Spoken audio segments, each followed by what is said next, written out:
Students, आज हम फिर से एक और इम्पॉर्टेंट टॉपिक डिस्कस करते हैं। ठीक है, ये इसी साल आपके सिलेबस में ऐड हुआ है। ठीक, ग्रीन केमिस्ट्री। ग्रीन केमिस्ट्री क्या होता है? बेसिकली आप लोग ग्रीन केमिस्ट्री से मतलब समझते हैं कि एनवायरनमेंट की केमिस्ट्री, सही भी समझते हैं, लेकिन ग्रीन केमिस्ट्री का एक्चुअल मतलब होता है कि आपको ऐसा प्रोडक्शन करना है, ऐसे प्रोडक्ट्स बनाने हैं जिनका सिंथेसिस यानी जो उनको बनाने का तरीका है, प्रोसीजर है, वो आपको ग्रीन यानी कि एनवायरनमेंट फ्रेंडली देखना है। ओके, सो बेसिकली जो भी आप प्रोडक्ट बनाएंगे वो तो एज इट इज़ रहेंगे। जैसे कि पैरासीटामोल है, पैरासीटामोल जो मेडिसिन है वो तो आप बनाएंगे ही बनाएंगे, लेकिन जैसे हम उसको ट्रेडिशनली बनाते हैं उस तरीके से ना बना के हम उसको ग्रीन पाथवे से यानी इको फ्रेंडली या एनवायरनमेंट फ्रेंडली तरीके से बनाएंगे। इसे हम ग्रीन केमिस्ट्री कहते हैं। इसमें सबसे पहले आते हैं 12 principles, that is 12 principles of green chemistry.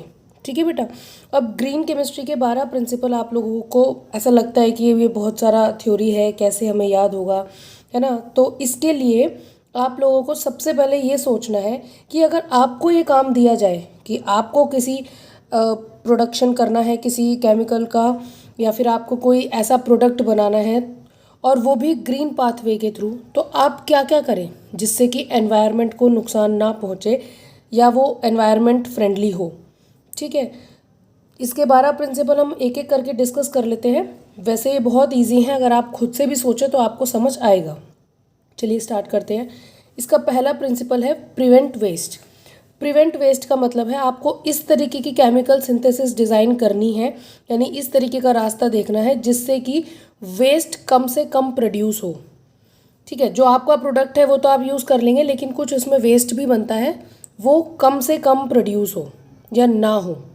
Okay, second principal पे आते हैं, maximise atom economy. Maximise atom economy मतलब आपको डिज़ाइन करनी है सिंथेसिस इस तरीके से कि जो फाइनल प्रोडक्ट है वो ज़्यादा प्रपोर्शन कंटेन करे रॉ मटेरियल का, यानी आपने जितना रॉ मटेरियल लिया था वो ज़्यादा से ज़्यादा कन्वर्ट हो जाए प्रोडक्ट में। कहने का मतलब वही है कि वेस्ट या बाय प्रोडक्ट उसमें से ना निकले।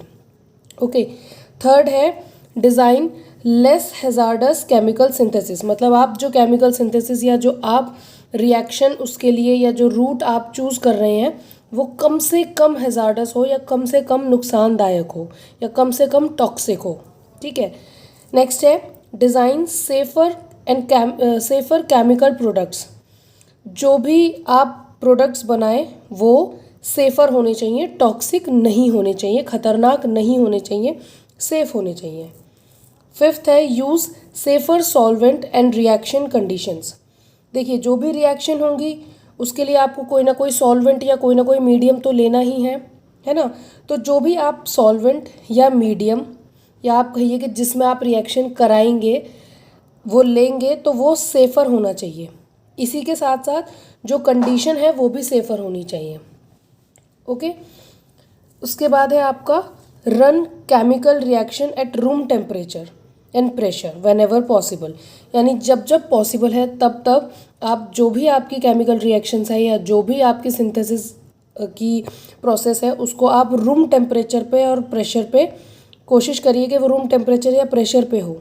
ठीक है, क्योंकि अगर आप उसे रूम टेम्परेचर देंगे तो आपको उसके लिए एक्स्ट्रा कोई एफर्ट नहीं करना, लेकिन अगर आप उसको हाई टेम्परेचर देते हैं या उसका जो प्रेशर है उसको अलग अलग करते हैं या कुछ और आप उसको कंडीशन देते हैं तो उसके लिए भी आपको एनवायरनमेंट के साथ करना पड़ेगा। लाइक जैसे कि आप टेम्परेचर बढ़ाएंगे तो आपको एक्स्ट्रा हीट जनरेट करनी पड़ेगी और वो हीट भी एनवायरनमेंट के लिए क्या है, नुकसानदायक है ना?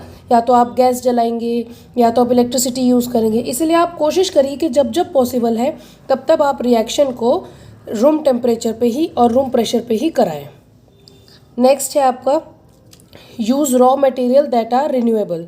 यानी आप ऐसा फीड स्टॉक या ऐसा स्टार्टिंग प्रोडक्ट आप कह सकते हैं या जो आप स्टार्टिंग रिएक्टेंट ले रहे हैं रॉ मटेरियल वो ऐसा लीजिए जो कि रिन्यूएबल हो सके। ठीक है, यानी हम उसको दोबारा भी यूज़ कर सकें। ठीक, ऐसा ना लें जो कि जैसे कि आप एग्रीकल्चर से लें, तो एग्रीकल्चर का आप बार बार रीयूज़ कर सकते हैं। लेकिन जैसे आपके कुछ ऐसे भी प्रोडक्ट हैं जैसे फ्यूल है, पेट्रोलियम है, पेट्रोलियम अगर आपने एक बार यूज़ कर लिया तो उसके बाद आप दोबारा यूज़ नहीं कर सकते। तो आप कोशिश करिए ऐसा रॉ मटेरियल लें जिसको आप रिन्यू कर सकें, जो कि रिन्यूएबल हो। ठीक है। इसके बाद है अवॉइड केमिकल डेरिवेटिव्स, यानी जो भी आप रॉ मटेरियल लें उसमें आप कोशिश करें कि आपको केमिकल डेरिवेटिव ना लेना पड़े। ठीक है, क्योंकि अगर आप केमिकल डेरिवेटिव लेंगे तो वो भी आपको पहले से प्रोड्यूस करना होगा। अगर आप पहले से उसे बनाएंगे तो उसमें भी कुछ एनर्जी और कुछ केमिकल्स यूज़ हुए होंगे, तो वो भी एक तरीके से एनवायरनमेंट को नुकसान कर रहा है। इसलिए आप कोशिश करें कि आप रॉ मटेरियल्स जो भी लें वो रिन्यूएबल हों और केमिकल डेरिवेटिव्स ना हों। नेक्स्ट पॉइंट है यूज़ कैटलिस्ट नॉट स्टोइशियोमेट्रिक रिएजेंट या रिएजेंट्स। आप कह सकते हैं कि देखिए आपको अगर कोई रिएक्शन करानी है तो हम रिएक्शन को ऑल्टर कराने के लिए या उसका रेट फास्ट कराने के लिए या स्लो कराने के लिए हम कैटलिस्ट का इस्तेमाल करते हैं। कैटलिस्ट क्या करते हैं, वो आपके रिएक्शन में केवल सरफेस प्रोवाइड करते हैं, यानी वो खुद से रिएक्शन में इन्वॉल्व नहीं होते, पहली चीज़। दूसरी चीज़, कैटलिस्ट को आप एक रिएक्शन कंप्लीट कराने के बाद उसी कैटलिस्ट को आप दूसरी रिएक्शन में भी यूज़ कर सकते हैं, यानी आप कैटलिस्ट को बार बार यूज़ कर सकते हैं, कई बार यूज़ कर सकते हैं। लेकिन अगर आप कोई रिएजेंट लेते हैं तो रिएजेंट क्या करता है, रिएक्शन में इन्वॉल्व हो जाता है, यानी खुद भी रिएक्शन में भागीदारी दिखाता है या भाग्य लेता है। उसके बाद क्या होता है कि आप उसको दोबारा से यूज़ नहीं कर सकते। इसीलिए कोशिश करें कि आप कैटलिस्ट का इस्तेमाल करें, रिएजेंट का नहीं। नेक्स्ट है जो भी आप केमिकल प्रोडक्ट बना रहे हैं वो बायोडिग्रेडेबल होने चाहिए। बायोडिग्रेडेबल का मतलब है कि वो अपने आप से कुछ समय बाद एनवायरनमेंट में डिग्रेड हो जाए, ख़त्म हो जाए, नष्ट हो जाए। ठीक है, ऐसा ना हो कि आपने कुछ ऐसा बनाया है जो सालों साल चला ही जा रहा है। जैसे कि प्लास्टिक हम देखते हैं, वो बायोडिग्रेडेबल नहीं है, वो जो बन गई है वो अब तक चली आ रही है। इसीलिए आप कोशिश करें कि ऐसे प्रोडक्ट बनाएं जो कि बायोडिग्रेडेबल हो, कुछ समय बाद अपने आप एनवायरनमेंट में ख़त्म हो जाए, नष्ट हो जाए। नेक्स्ट है minimise the formation of by products, यानी जो भी आप केमिकल सिंथेसिस करें आप कोशिश करें उसमें कम से कम बाई प्रोडक्ट का एलिमिनेशन हो। बाई प्रोडक्ट आप समझते हैं जैसे कुछ भी और NH3 बन गया, HCl बन गया, जो कि आपके प्रोडक्ट से अलावा कुछ बना है जिसका कोई काम नहीं है, उसे हम बाई प्रोडक्ट कहते हैं।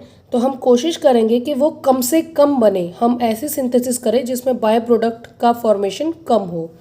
And last one is design chemicals to minimise chemical accidents, explosions और फायर्स।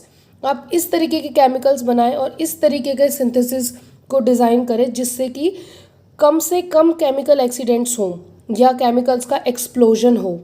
ठीक है, या फिर आग लगे। क्या होता है कि ऐसा कोई एक्सीडेंट होता है तो उसकी वजह से जो केमिकल्स रिलीज़ होते हैं वो एनवायरनमेंट में बहुत ज़्यादा अमाउंट में फैल जाते हैं और वो हमारे एनवायरनमेंट को बहुत लंबे समय तक नुकसान करते रहते हैं। इसीलिए आप कोशिश करें कि कोई भी केमिकल एक्सीडेंट्स या एक्सप्लोजन्स ना हो। इसी के साथ थैंक यू।